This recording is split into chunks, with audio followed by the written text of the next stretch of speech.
அல்லாஹ் சுப்ஹானஹு வ தஆலா இந்த உலக வாழ்க்கை என்பது ஒரு சோதனை. இந்த சோதனையில் யார் வெற்றி பெறுவார் என்றால், இந்த உலகத்தில் யார் முஃமினாக வாழ்கின்றார்களோ, ஈமானில் உறுதியாக யார் வாழ்கின்றார்களோ, அவர்களுக்கு கட்டாயமான முறையில் வெற்றி என்பது உண்டு. அப்படி என்று அல்லாஹும் அல்லாஹுடைய தூதரும் இறைவேதமும் ஹதீஸும் நமக்கு பல்வேறு விதமான விஷயங்களை சொல்லி காட்டுகின்றது.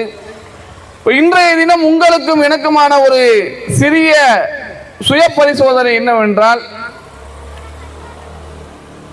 முஃமின்கள் உண்மையாகவே என்னிடத்தில் அந்த பண்பு உள்ளதா? நாமும் அல்லாஹ்வை ரப்பாக ஏற்றுக்கொண்டோம், அதே போல அல்லாஹ்வுடைய தூதராக ஏற்றுக்கொண்டோம், இறை வேதத்தை வேதமாக எடுத்துக்கொண்டோம். ஆனா நம்மிடத்துல ஈமான் என்பது எந்த அளவுக்கு இருக்கு, முஃமினுடைய பண்பு ஏதாவது நம்மிடத்துல இருக்கா என்று கண்டிப்பான முறையில் ஒவ்வொரு நபர்களும் பரிசோதனை செய்து கொண்டே ஆகும். ஏனால இந்த சுய பரிசோதனை செய்யணும்னா, உமர் ரலியல்லாஹு அன்ஹு சொல்லும்போது, உங்களை நீங்களே சுய பரிசோதனை செய்து கொள்ளுங்கள், சுய விசாரணை செய்து கொள்ளுங்கள். அல்லாஹ் உங்களை விசாரிப்பதற்கு முன்னால் நாளை மறுமையில் அல்லாஹ்வுடைய சன்னிதானத்தில் கண்டிப்பான முறையில் கட்டாயமான முறையில் ஒவ்வொரு நபர்களும் அல்லாஹ்வுடைய அந்த சன்னிதானத்தில் மறுமையில் நிற்கப்படுவோம், அங்கு விசாரிக்கப்படுவோம். என்ற அடிப்படையில் இந்த உலகத்திலே நான் என்னை விசாரித்துக் கொண்டு அழகான முறையில் மாறிவிட்டால் நாளை மறுமையில் என்னுடைய விசாரணை என்பது இலகுவான முறையில் இருக்கும். இந்த உலகத்துல நான் விசாரிக்காம ஏதோ பிறந்துட்டோம் ஏதோ வளர்ந்துட்டோம் என்ற அடிப்படையில் வாழ்ந்து மறைத்த ஒரு அடியான் இருக்கான, அவனுடைய விசாரணை என்பது மிகவும் கடுமையான முறையில் இருக்கும். அந்த அடிப்படையில் உண்மையான முஃமின்கள் யார் என்று நாம் பார்க்கும்பொழுது, அல்லாஹ் சுப்ஹானஹு வ தஆலா ஒரே வசனத்துல முஃமினுடைய பண்பை பத்தி எல்லாம் சொல்லும்போது 3 பண்புகளை சொல்றான். இந்த 3 பண்புகளை ஒன்னொன்னுத்தையும் சொல்லும்போது, ஏன்னா ரசூலுல்லாஹி ஸல்லல்லாஹு அலைஹி வஸல்லம் அவங்கள்ட்ட இந்த 3 பண்பு இருந்துச்சு, அதே போல சஹாபாக்கள்கிட்ட இந்த 3 பண்பு இருந்துச்சு. பின்னாடி வரக்கூடிய தாபியீன்கள் தபா தாபியீன்கள் அல்லாஹ்வுடைய அருள் யாராருக்கெல்லாம் கிடைக்குமோ அவர்கள் அனைவரிடத்திலையும் இந்த பண்பு என்பது இருந்துச்சு. ஆனா நம்ம இடத்துல இந்த பண்பு என்பது எப்படிப்பட்ட ஒரு நிலையில் இருக்குன்னா, ரொம்பவும் பலகீனமான ஒரு நிலையில் இருக்கு. அல்லாஹ் சுப்ஹானஹு வ தஆலா சொல்லும்போது, இன்னமல் முஃமினூன், நிச்சயமாக முஃமின்கள் யார், அவர்கள் எப்படிப்பட்டவர்கள், எப்படிப்பட்ட பண்புகள் அவரிடத்துல இருக்குன்னா, இதா துக்கிரல்லாஹ், அல்லாஹ்வை பற்றியான நினைவு கூறப்பட்டால், இப்போது அல்லாஹ்வை பற்றி நினைவு கூறப்பட்டு இருக்கு.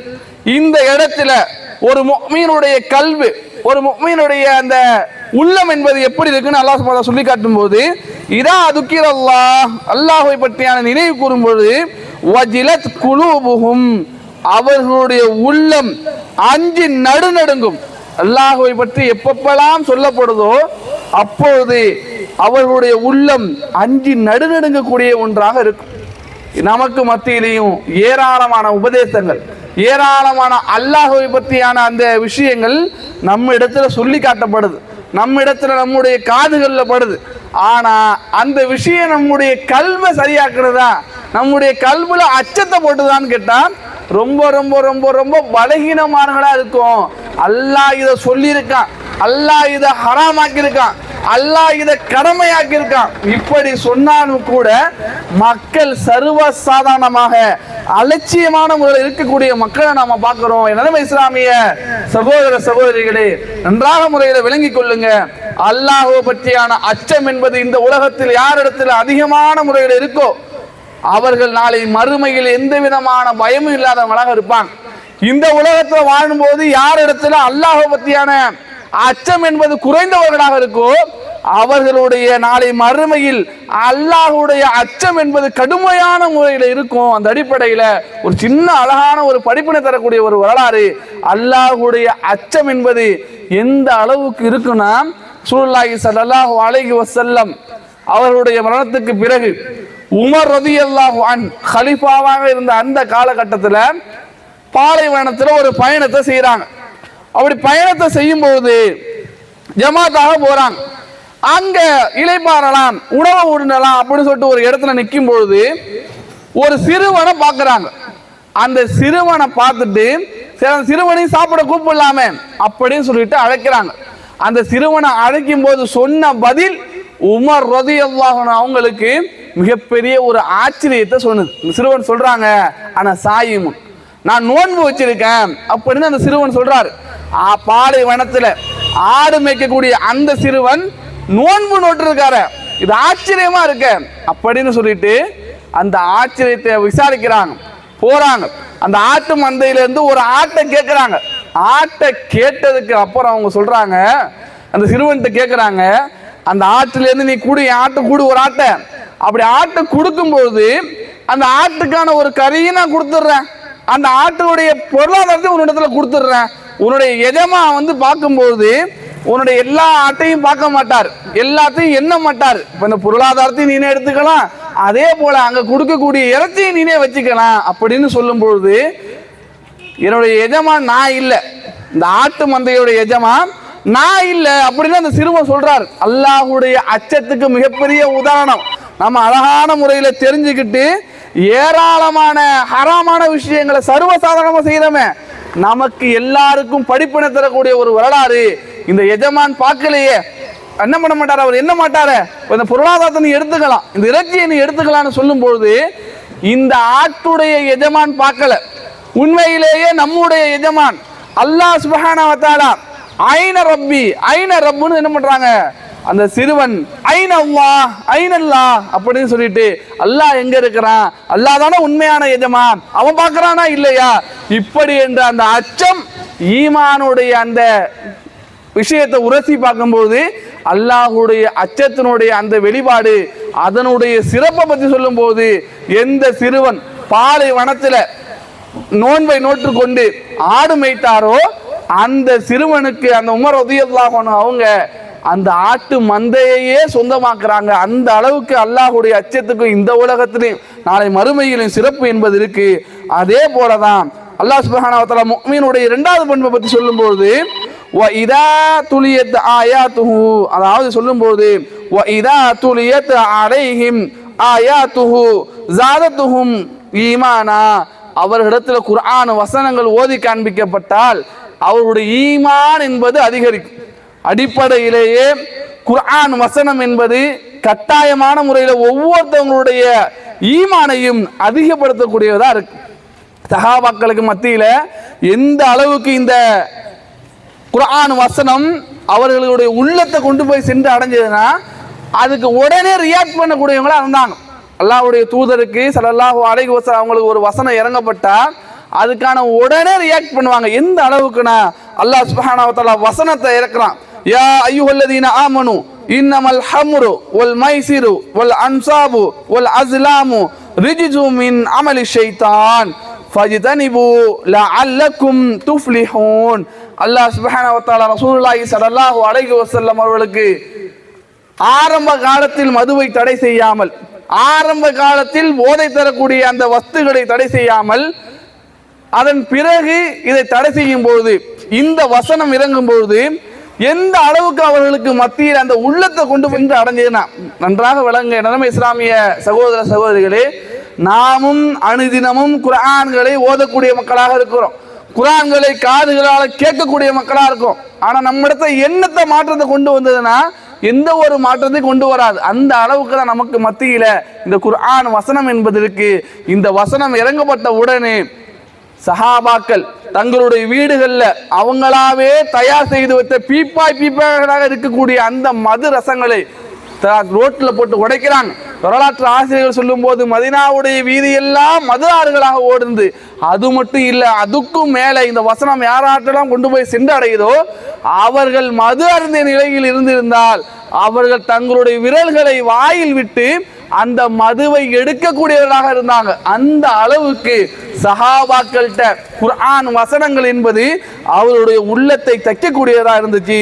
இன்னொரு நமக்கு படிப்பினை தரக்கூடிய அழகான ஒரு வசனத்தை பற்றி சொல்லும்பொழுது, அழகான ஒரு விஷயத்தை சொல்லி சொல்லும்பொழுது, ஃபுதைல் இப்னு இயாத் சிறந்த ஒரு இமாம், பிற்காலத்தில் வரக்கூடிய சிறந்த ஒரு இமாம். இந்த இமாம் எப்படிப்பட்டவராக இருந்தார், இவருடைய வாழ்க்கையில ஒரு குர்ஆன் வசன மாற்றத்தை கொண்டு வந்துச்சு. எந்த அளவுக்குனா ஃபுதைல் இப்னு இயாத் ஒரு திருடக்கூடிய ஒரு நபராக இருந்தார். எந்த அளவுக்குனா அவர் மதீனாவில் நைட்டு யாராலையும் வியாபாரம் செல்ல முடியாது, வியாபார பொருட்களை எடுத்து செல்ல முடியாது, அந்த அளவுக்கு ஒரு காலகட்டம். அப்போ ஒரு முறை ஃபுதைல் இப்னு இயாத் இவங்க என்ன பண்றாங்கன்னா, ஒரு வீட்டுக்கு திருடரானு போறாங்க. வீட்டை பிரித்து எல்லாம் உள்ளாரெல்லாம் போயாச்சு.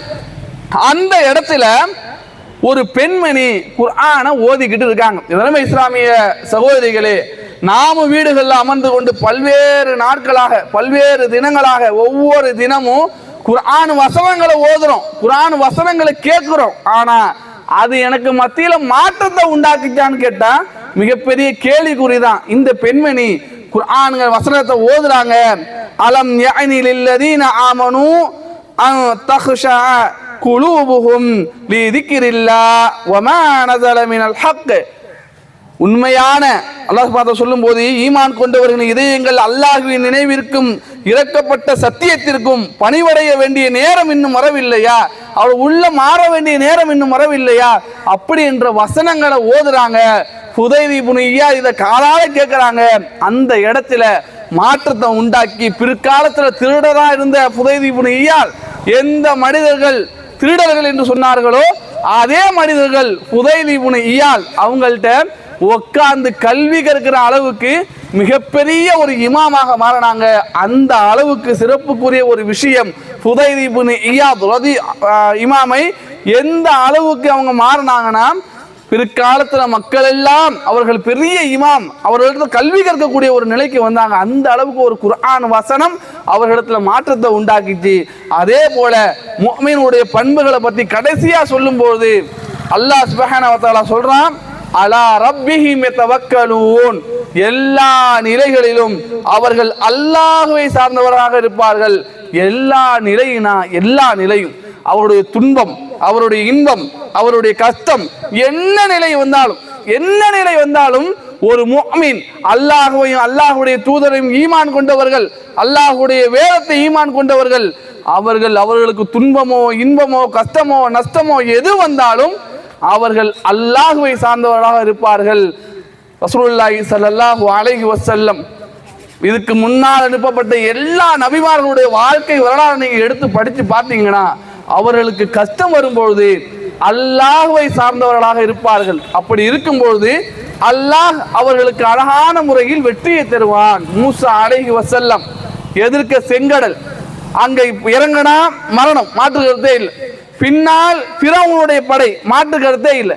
இப்படி இருக்கக்கூடிய அந்த நிலையில ரசூலுல்லாஹி ஸல்லல்லாஹு அலைஹி வஸல்லம் அவர்களுக்கும் இதே போல சௌருடைய குகை, அந்த குகையில மக்காவிலிருந்து மதீனா ஹிஜ்ரத் பண்ணும் பொழுது காஃபிர்கள் குறைஷிகள் பின்னாடியே துரத்திட்டு வந்தாச்சு. பார்க்க போறாங்க. அந்த இடத்துல அபூபக்கர் ரலியல்லாஹு அன்ஹு அவங்களும் அதே போல ரசூலுல்லாஹி ஸல்லல்லாஹு அலைஹி அவங்களும் தஞ்சம் அடைகிறாங்க. அங்கேயும் வர வழியே இல்லை. மூசா அலைஹி வஸல்லம் அவங்களும் ரசூலுல்லாஹி ஸல்லல்லாஹு அலைஹி அவங்களும் ஒரே மாதிரி அல்லாஹ் மீது தவக்கல் வச்சிருந்தாங்க.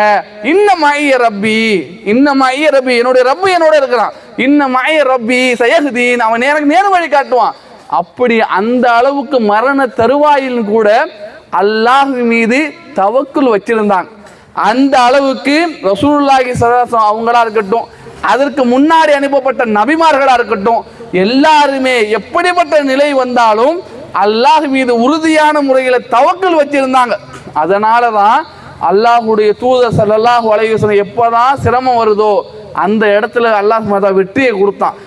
அதுக்கு முன்னாடி அனுப்பப்பட்ட நபிமார்களுக்கு எல்லாம் எப்பெல்லாம் சிரமம் வருதோ அந்த இடத்துல அவர்களுக்கு மன நிம்மதியும் அழகான முறையில் சிறந்த ஒரு வாழ்க்கையும் அவர்களுக்கு கொடுத்தான். நம்ம இடத்துல சோதனை வரும்போதும் கஷ்டம் வரும்போதும் நம்ம இடத்துல அல்லாஹ் பற்றியான தவக்குல் இருக்கான்னு கேட்டா கிடையாது. புலம்பி தீர்ப்போமே தவிர, முக்கியமாக பெண்கள் புலம்பி தீர்ப்போமே தவிர நம்ம மீது அல்லாஹ் மீது தவக்குல் வைப்போமான்னு கேட்டா, அல்லாஹ்வை சார்ந்திருப்போமான்னு கேட்டா ஒருபோதும் சார்ந்திருக்க மாட்டோம். இதனால் இஸ்லாமிய சகோதர சகோதரிகளை, இன்றைய தினம் முஃமின்கள் யார், அவருடைய பண்பை பற்றி நம்ம பார்க்கும்போது 3 விஷயங்களை பார்த்தோம். ஒன்று, அல்லாஹ்வை பற்றி நினைவு கூறப்பட்டால் என்னுடைய உள்ளம் அஞ்சு நடுநடுங்க வேண்டும். யாருடைய உள்ளம் அஞ்சு நடுநடுங்குதோ அவர்களுடைய பண்பு முஃமினுடைய பண்பாக இருக்கு. 2வது விஷயம், அல்லாஹ்வுடைய தூதர் ரசூலுல்லாஹி அல்லாஹ் சுப்ஹானஹு வ சொல்லும் பொழுது, யாருடைய அந்த குர்ஆன் வசனம் ஓதி காண்பிக்கப்பட்டால் அவருடைய உள்ளம், அவருடைய அந்த உள்ளம் என்பது ஈமானை அதிகரிக்கக்கூடியதாக இருக்கு.